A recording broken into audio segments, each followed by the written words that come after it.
I dare say this, you're spending nothing less than 60% of your income educating your children. My father did not spend 5% of his income educating me because the Nigerian state had a functional educational system. Even your megads send their children to private schools now. Nobody goes to the government hospitals anymore. Everybody. So when Abiola was talking, he was still talking within a system that had some measure of normalcy within which people could function as human beings. The average Nigerian has been dehumanized to the point where you can even begin to question his humanity. It is the abandonment of the people to their own fate and the erection of a system that exists solely for the protection of the powerful and the promotion of their interest.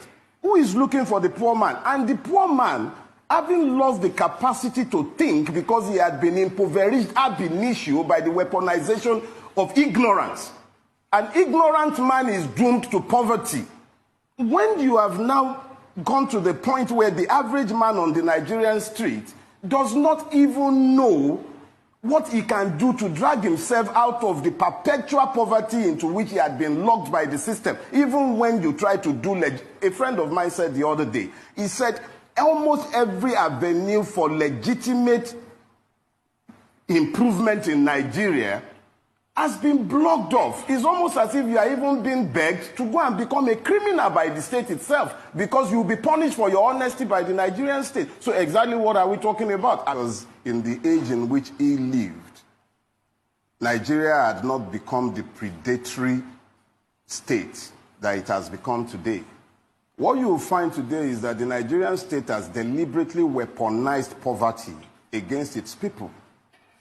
I use the word it because you really can't call Nigeria a motherland. If it were to be a mother, it would be a cannibalistic mother.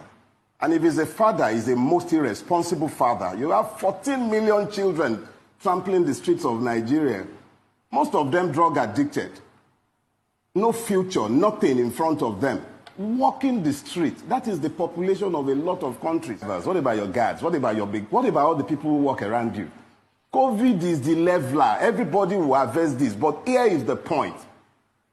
As long as we continue to fool ourselves into thinking that we can somehow appoint wolves to guard the flock and then expect that the wolves will become vegetarians, we deny the evidence of our own eyes. We see these things and yet we deny it. Oshie Omole spoke these words.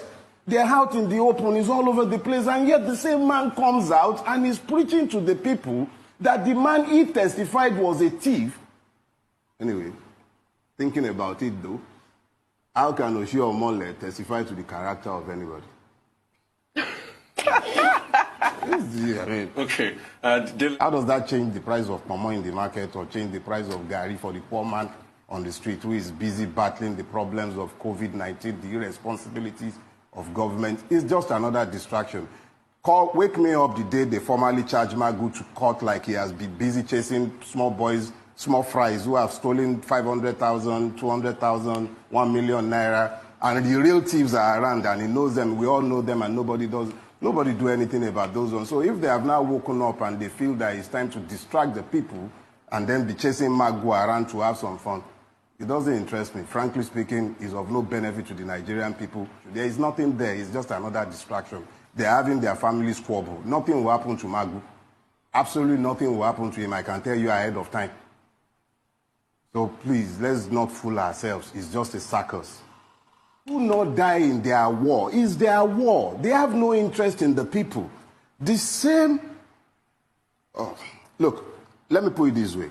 God forbid that we have to continue abiding with this set of rulers by 2023. But don't be surprised if you find that by 2023, these characters have decided that Nigeria is better ruled by a one-party system that would now encompass each and every one of them, because in reality, you do not have any sort of ideology separating anyone. This is yet another example of the fact that the Nigerian people do not matter in the calculation of the rulers of Nigeria. All that matters to them at any point in time, the only thing that is constant and never shifts, their own interests. Those interests have nothing to do with religion. They don't remember religion when they are identifying their interests. They don't remember tribes. The only people for whom they always emphasize these differences are the people themselves. If you see the way the Nigerian state has dehumanized the Nigerian people to the point where life has become discounted, what you then begin to realize is that before that day will come, several implosions, such as the ones that are already happening, would continue to happen. However, some of us had the benefit of living in Nigeria where it was possible to move across the class line because the state was equitable to an extent. We still dealt with that because I grew up in the age when you began the institutionalization of the madness that has turned Nigeria into the madhouse that it has become today. It was in my age. I was a victim of educationally disadvantaged state, quota stupid systems, all those systems and isms, everything that the institutionalization of the injustice that destroyed the fabric of Nigeria happened as I was growing up. So here is the thing. For Nigeria to ever retrace its steps, Nigerians hate hearing this, but it's inevitable. There has to be a complete turnaround. I needed to lay a foundation for what I really have to say. And what I have to say is very simple. Do not die in their war. Choose your own war in which to die. We will all die someday. That is the one thing that is available to each and everybody. Rich, poor, tall, short, it doesn't matter. We would all die. So if I'm going to die, I'm not going to die in their own war. I will pick my own war in which I will die.